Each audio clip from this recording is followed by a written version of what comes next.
Hace 2 años, la Procuraduría, por intermedio del doctor Juan Gómez, se propuso elaborar una investigación sobre las razones que se aducían por medios académicos, por medios sociales, por sectores políticos, sobre la legalización de la droga. Porque este debate cada vez está más en el primer lugar de la discusión pública y del debate académico y de los escenarios políticos, legislativos e incluso constitucionales, no solamente de nuestro país, sino de muchas, por no decir de todas las latitudes. Es un tema, si se quiere, un tema global. Y después de esa investigación, cuando me la presentó, me llamó mucho la atención el título de ella, Los 7 mitos de la legalización de la droga, que fue el título de la primera edición, y de la segunda edición se le agregó un mito más, los 8 mitos de la legalización de la droga. Y trata aspectos bien interesantes y bien críticos. Y hay un aspecto que vale la pena aquí advertir o recabar. Hoy es, curiosamente, sobre todo en los escenarios intelectuales y mediáticos, hoy es políticamente correcto hacer apología de la legalización de la droga, y es casi que un riesgo intelectual atreverse a criticar ese tema. Incluso en algunos debates públicos en que me ha correspondido intervenir, con harta frecuencia aducen que quienes critican, quienes objetan, quienes controvierten la legalización, lo hacen sin argumentos científicos, que son argumentos ideológicos, pero que no son argumentos ni científicos ni fundados en la realidad. Entonces me puse a leer con detenimiento el trabajo del doctor Juan David Gómez y encontré una multitud, no solamente de argumentos, sino de información estadística que rebatía y hacía desintegrar como castillos en la arena los argumentos, eso sí, ideológicos, que sostienen la legalización de la droga. Y esta contribución que hace la Procuraduría es muy enriquecedora, porque logra articular y concretar en 300 páginas, es la nueva edición, en 300 y tantas páginas, todos los argumentos sobre dichos temas. Voy a referirlos, a enunciarlos,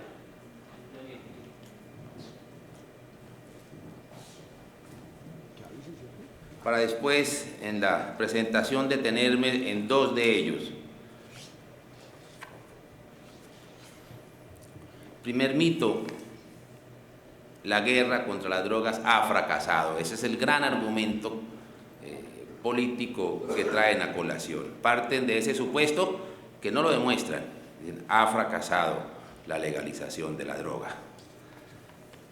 Incluso con sofismas y con unas lógicas bastante curiosas.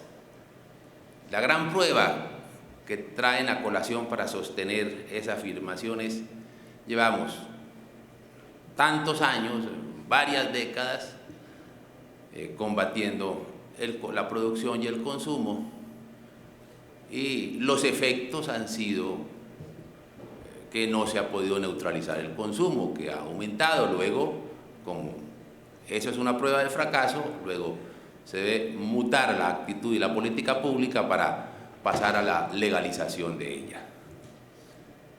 Pero si utilizamos esa misma lógica,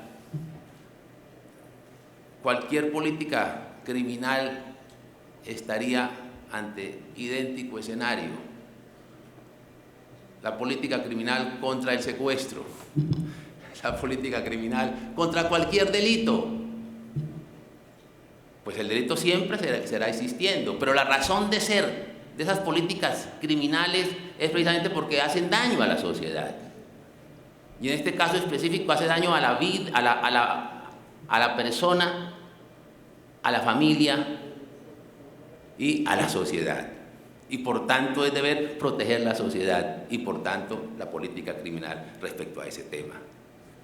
El segundo argumento, desde luego allí se desarrolla de una manera bastante juiciosa y, como les digo, con suficientes y amplios argumentos estadísticos y fundados en la cotidianidad. El segundo argumento: la gente que consume drogas no hace daño a otros. Aquí se traen a colación la relación entre el consumo y el delito. La relación entre el consumo y el delito. Y se señala cómo en Colombia la delincuencia juvenil, de cada 3 delincuentes, de cada 3 jóvenes que cometen delitos, 1 lo hace bajo el influjo de la droga. Y a propósito, ahí se enlaza otro argumento que no corresponde a la realidad. Y al decir que legalizando la droga desaparece la violencia. Eso tampoco es cierto. Porque podría tener efectos relativos en cuanto a la reducción de la violencia generada por el mercado de ella, por el tráfico de ella. Pero es que no solamente la violencia se produce por el tráfico, hay una violencia psicofarmacológica, aquella que afecta a quienes, como consecuencia del consumo de la droga. Luego, no es cierto que la violencia termine con la legalización de la droga. La violencia de los adictos o la violencia de aquellos que están bajo el consumo, bajo la influencia de ella, seguirá existiendo y aumentará, porque si se legaliza la droga,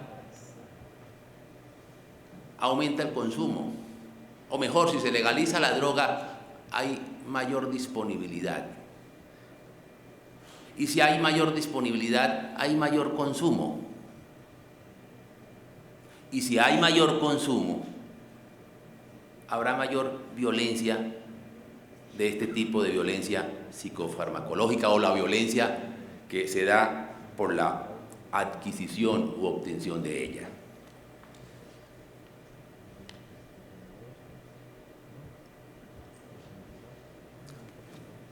Se dice igualmente que una de las razones de la congestión penitenciaria es precisamente aquellos internos que están allí como consecuencia de haber cometido los delitos que tienen que ver con el consumo. En Colombia, por disposición constitucional, el adicto no es un delincuente, es un enfermo. Y es la misma Constitución la que establece no solamente una política pública, una política criminal, sino unos instrumentos pedagógicos y terapéuticos. Pero pudiéramos decir, sin temor a equivocarnos, que en Colombia no existen detenidos como consecuencia de ser consumidores. Podrán haberlos como consecuencia de haber cometido ilícitos estando bajo el influjo de ella, pero no por ser consumidores. En Colombia, desde la decisión del 95, que despenalizó el consumo personal, pues no existe ese género de circunstancias que se anotan y que se aducen para conmover emocionalmente a sectores sociales y que terminen, dijéramos, adhiriendo o flexibilizando su posición frente al consumo de drogas. Y hay un hecho bien importante y bien trascendente. Colombia se convirtió de país productor a país consumidor a partir de tres circunstancias bien importantes que fueron aprovechadas por el narcotráfico y por por el microconsumo. Dos sentencias de la Corte Constitucional. Una primera sentencia del año 95, en el cual se despenalizó la dosis personal, y una segunda sentencia del año 2012, donde igualmente se despenalizó el porte. Y ello coincidió con una estrategia de mercadeo de los narcotraficantes colombianos, que como consecuencia de los éxitos en la política antidrogas, como consecuencia de las incautaciones, como consecuencia de la erradicación y de la fumigación, se ha producido una contracción en el mercado de la droga colombiana, propuesto que la calidad de los años 80, que era del 86%, se había reducido al 44% y los precios se habían disparado. Eso les hizo perder mercados en el exterior. Pero eso coincidió con las dos sentencias de la Corte Constitucional. Entonces, el microtráfico se disparó en Colombia, precisamente porque los narcotraficantes supieron utilizar muy bien esas circunstancias específicas del mercado. Bueno, y existen simplemente los leo. El cuarto mito: el tratamiento de los adictos a las drogas viola sus derechos humanos y el derecho a la autodeterminación. Es otro de los mitos emocionales que buscan admitir o debilitar la reacción frente al consumo de drogas. Legalizar las drogas permitiría a los estados regular y gravar su producción, como ocurre con el tabaco y el alcohol. La guerra contra las drogas no puede ganarse. Bueno, y otros mitos que están muy bien analizados.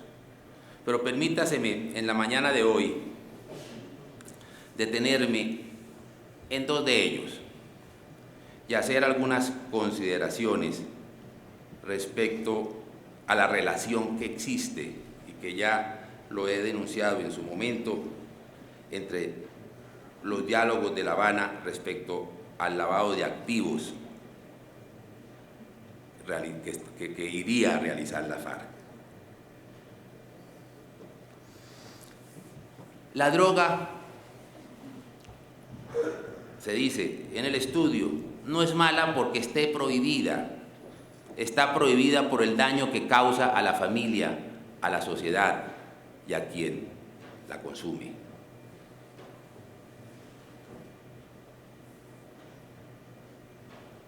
Una de las ideas que plantea el autor en su texto se refiere a que quien consume drogas no hace daño a otras personas, argumento con el que se pretende mostrar el carácter inofensivo de ella, desconociendo el grave impacto que su consumo causa en la persona, en la familia y en la sociedad. Una encuesta citada en el texto, llevada a cabo por la Dirección Nacional de Estupefacientes y el Ministerio de Protección Social hace algunos años, indicaba que, en promedio, el 30% de los consumidores tuvieron problemas en el hogar, en el trabajo o con terceros. Bastaría simplemente por preguntarles, por interrogar a los comisarios de familia para que nos comentaran qué porcentaje de violencia intrafamiliar es derivada precisamente por el consumo de drogas, que es otra de los escenarios de violencia que no termina con la legalización. Porque en últimas, este es un proceso diseñado políticamente para terminar en la legalización. Primero se nos habla de desregularización y de descriminalización. Pero en últimas, lo que se propone este proceso es terminar en la legalización.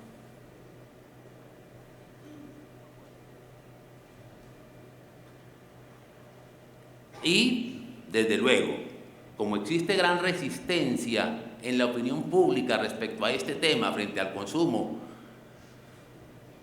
estratégicamente requieren el debilitamiento de esas resistencias.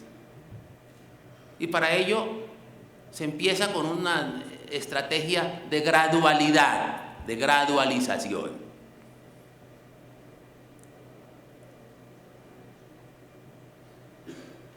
Se ha hecho en otros escenarios, en otros países, el mismo intento que ahora se ha iniciado en Colombia. Primero, una ambientación mediática, incluso prohijada y promovida por sectores oficiales y por sectores académicos. Y dice, bueno, pero si bien es cierto que sería muy nociva la legalización de ella, pero lo que sí podemos hacer es la legalización de la marihuana, que sería una droga inofensiva, contrariando claros estudios científicos sobre el tema, que aquí los referimos en la investigación realizada. Pero incluso dicen, tiene otra estrategia, otra modalidad, pero ni siquiera el consumo de la marihuana, el consumo, legalicemos la marihuana, pero para usos terapéuticos, pero para usos medicinales. Me contaban esta mañana que el proyecto fue presentado en julio y retirado el 2 de agosto. ¿Qué?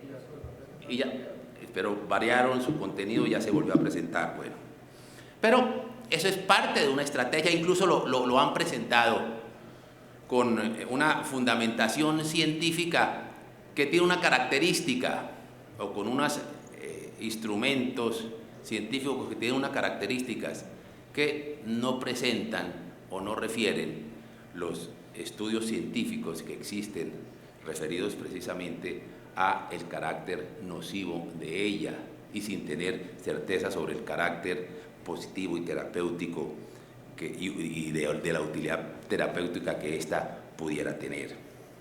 Entonces, el impacto de las drogas es muy negativo en los jóvenes, destruye su salud y facilita su vinculación con la delincuencia juvenil. El libro recoge otra investigación realizada por la CICAD-OEA con apoyo de UNODC, en el que se afirma que ya sea que los estudios fueran realizados en Latinoamérica o en otras regiones, la evidencia internacional revela una estrecha relación entre consumo problemático de drogas e infracción de leyes, constituyéndose en dos conductas de riesgo con alta probabilidad de presentarse juntas. El mismo estudio señala que una cantidad creciente de delitos se realizan con el fin principal de proveerse de los medios necesarios para comprar droga y sostener una adicción que usualmente no se puede financiar por medios legales, especialmente en poblaciones económicamente deprimidas.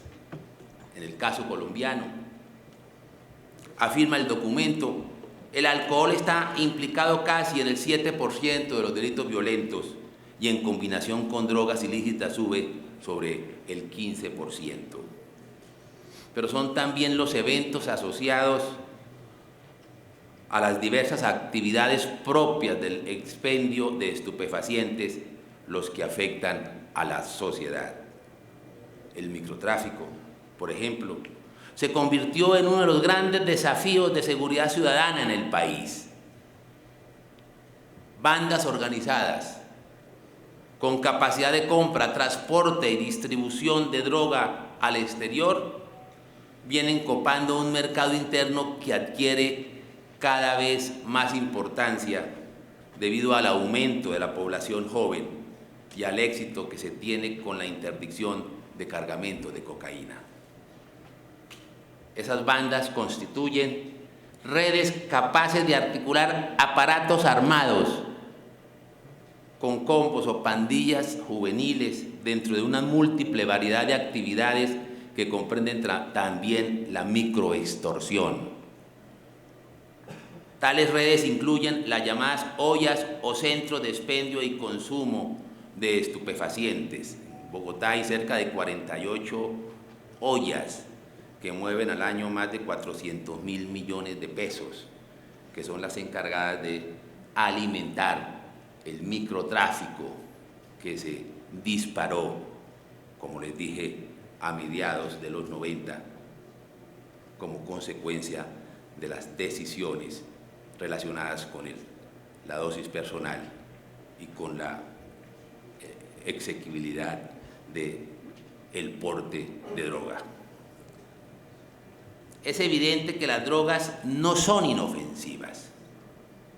Una segunda idea mito que se controvierte consiste en que la guerra contra las drogas ha fracasado. Quiero agregar algunos argumentos que refuerzan los que plantea el autor del libro. Con cifras se demuestra que sí es posible combatir de manera eficaz el cultivo, procesamiento y tráfico de estupefacientes, siempre y cuando exista voluntad política para hacerlo. Si se cree a las estadísticas del Sistema Integrado de Monitoreo de Cultivos Ilícitos, SIMSI, a 31 de diciembre del 2013, Colombia tenía 48.189 hectáreas de coca, una cifra sustancialmente inferior a la más alta del año 2000, que registraba 163.289 hectáreas. Sin duda, el resultado sería mucho mejor, inclusive al punto de eliminar la totalidad de los cultivos de uso ilícito si se hubiera mantenido el ritmo de erradicación manual y aspersión con que se venía en años anteriores. Lamentablemente, según cifras del Ministerio de Defensa, las hectáreas de cultivos asperjadas que llegaron a ser en 2006 en número de 172.000 han descendido brutalmente. En el 2012, la aspersión fue de 100.678 hectáreas y en el 2013, 47.052, cerca del 53% menos. El asunto es más grave. Comparada a julio del 14 con el mismo mes del 2013, la reducción de la aspersión alcanzó 10.700 hectáreas. Es decir, la caída del 2013 se agrega en julio de este año una adicional del 30%. Se dejaron de asperjar en el 2013 respecto al 12 un total de 53.000 hectáreas. Pero podría pensarse y podría arguirse que ello se debió a razones del riesgo para la salud humana. Pero es que la erradicación manual también corrió la misma suerte, o está corriendo la misma suerte. Luego de que el 2008 se llegó a un techo de 95.731 hectáreas y que en el 2013 cayó 22.121, a julio de este año solo han sido erradicadas 5.276 respecto al mismo mes del año pasado, 37% menos. Se dejaron de erradicar en el 2013 8.365 hectáreas. En el año pasado no se realizaron actividades de aspersión y de erradicación en un total de 62.000 hectáreas de coca. Y eso me lleva a mí a una conclusión o a una reducción pedagógica. Al reducirse la erradicación, habrá mayor producción. Al haber mayor producción, hay mayor disponibilidad.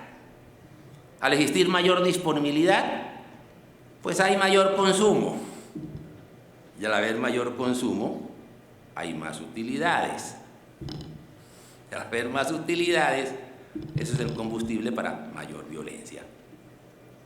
Eso es unas circunstancias que son objetivas. Que a mí no me vengan a decir que estos son argumentos carentes de fundamento en la realidad, porque son tosudamente reales.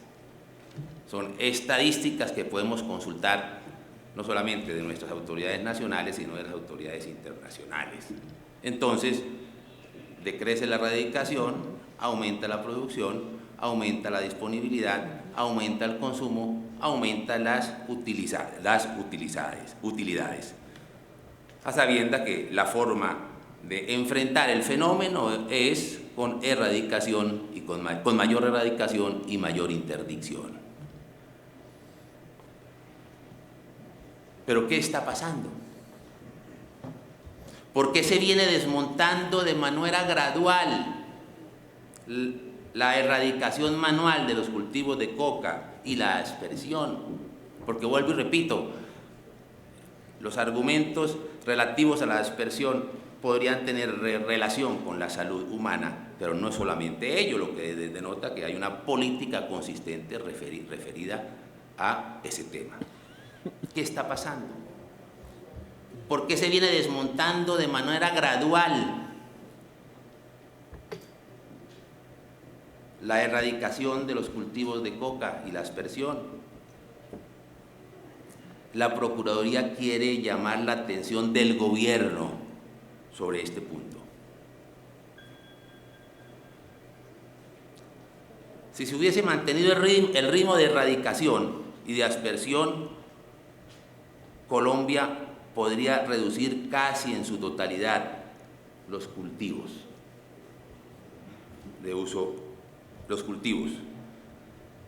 de coca, así como lo oyen. Las estadísticas no mienten, no son estadísticas de la Procuraduría. ¿Podría el país proponerse y lograr que las gigantescas extensiones de coca fueran parte del pasado? Es cuestión de voluntad. Las cifras, como les referí, demuestran que sí se puede. Tal objetivo requiere recuperar una política de consolidación y volver a dar vigor a los programas de desarrollo alternativo, de sustitución, que requieren desde luego mayor presupuesto y mayor decisión administrativa. Esa política Verbi Gracia consiguió que en la Macarena se acabara la coca en el año 2010. Demostración del grave retroceso es que ahora regresó y aumentó en un 12% en el año 2013 en la sierra, según informe de CINCI. ¿Cuál es la razón del debilitamiento manifiesto de la política contra los cultivos ilícitos? No creemos que sea la decisión de someter la solución del problema a las negociaciones de La Habana. Si es así, esperamos que no. Sería un error monumental. Las FARC crecieron exponencialmente a partir del 82 por un conjunto de factores, no solo el llamado cese al fuego, que paralizó la fuerza pública en su contra, y factores políticos, sino especialmente por la inmersión del grupo en las actividades del cultivo, del procesamiento y del tráfico de estupefacientes. Saltar de 1.300 miembros a 17.000 no se explica sin el narcotráfico.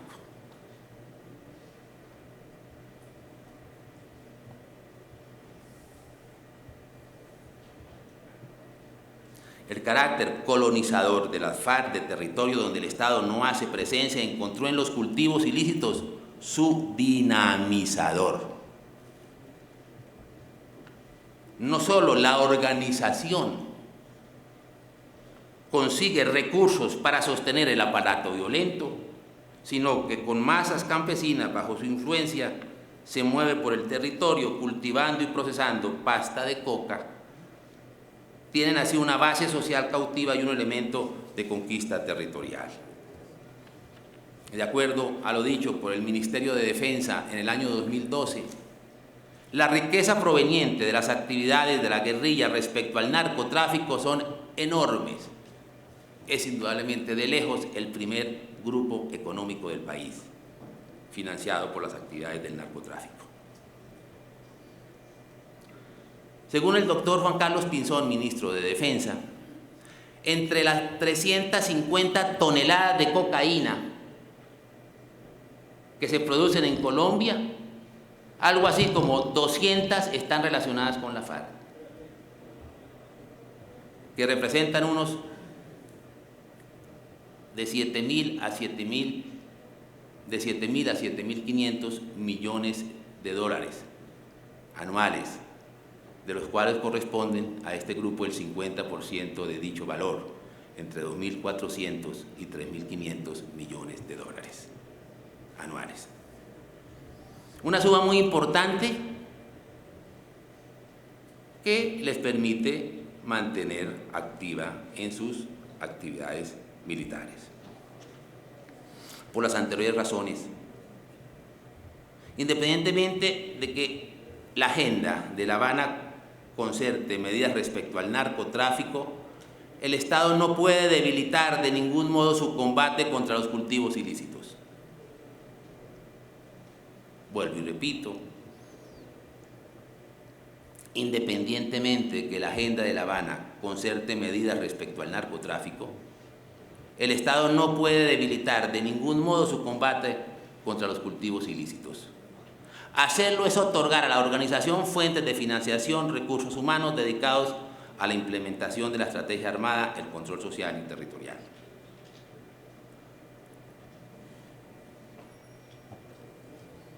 El Estado debe volver a tener una política decidida de eliminación de cultivos ilícitos y de desarrollo alternativo de las regiones afectadas.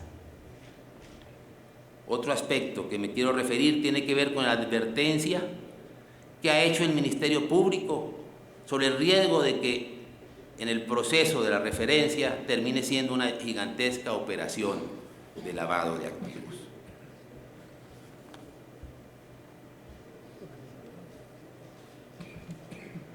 A pesar de que los datos que cité, anunciados por el Ministerio de Defensa, no existen cifras precisas y aproximarse a la magnitud de los recursos acumulados ilícitamente por el grupo es una tarea de alta complejidad, dado el importante involucramiento en actividades de narcotráfico y teniendo en cuenta el cálculo elaborado por los académicos Carlos Caballero y Alfonso Amaya, se puede hacer una idea de tal dimensión. Según estos dos autores, los ingresos totales provenientes de la venta de cocaína en Colombia durante el 2007 oscilaron entre 9.363 millones de dólares y 11.300 millones de dólares. Para estos investigadores, la posible magnitud del lavado de activos equivale a un porcentaje del PIB representativo, por cuanto podría sumar entre el 2 y el 3%. Las estimaciones del lavado de dinero que hacen es de cerca de 9.000 millones de dólares. Bueno, y pudiéramos seguir haciendo algunas reflexiones, pero desde luego debo felicitar al doctor Juan David Gómez por este interesante esfuerzo académico de mucha actualidad, de permanente actualidad, y que le entrega a la opinión pública unos elementos de juicio muy objetivos, científicos y estadísticos que sirven como elemento esclarecedor en este debate en el cual toda la sociedad está concernida, está implicada y está involucrada por todo lo que aquí se asevera y por las consecuencias nocivas que tendría todo este proceso legalizador que se inicia de una manera gradual con la legalización de la marihuana para usos terapéuticos, para llegar a la legalización general, recabando, porque así lo hace la investigación, en un interesante análisis de los grandes intereses financieros que en esto están implicados y por tanto la creciente ambientación global que encontramos de una manera frecuente para justificar esa legalización.